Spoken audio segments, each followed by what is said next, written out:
Okay, I wanted to come on here and say something real quick, but first, here's some cat purring.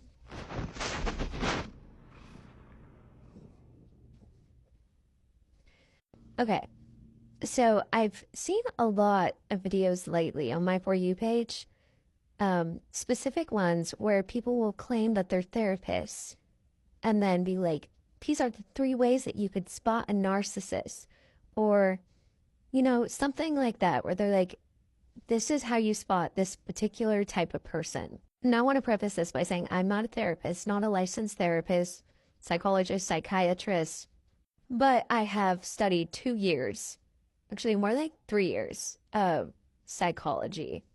And when they're like, and they list out like the ways that you can spot this type of person, and this is a surefire way to do it, I'm like, do you not realize this overlaps with so many different disorders?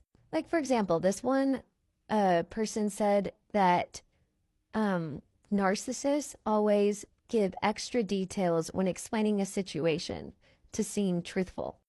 And yes, sometimes that's true, but also people who have been traumatized by narcissists tend to over explain because they're used to being gaslit and they want to make sure that the person knows that they're not lying. Another one is that they said that they always tend to make the conversation about themselves. And this is true, but also people who are autistic and neurodivergent can do this. And it's not in a vain way. It's because I want to connect to your situation by showing you I've been through the same thing and I have empathy for what you've been through. And I don't know how to express that by saying I've been through something similar and I've experienced the same emotions. So just be careful when you're consuming therapist or psychologist content.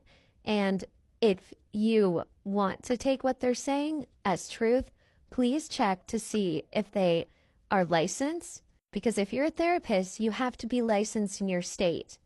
And make sure that if they're psychologists or psychiatrists, that in one of the videos, they have a form saying that they can practice in their state as well. Because I think that there is a lot of misinformation going around. Well, misinformation is when people deliberately give the wrong information, but misinformation and people just saying things that are their own experience, but like it's not going to be in the DSM. It's not going to be the diagnostic criteria, for example, for BPD or for narcissistic personality disorder. So just be careful and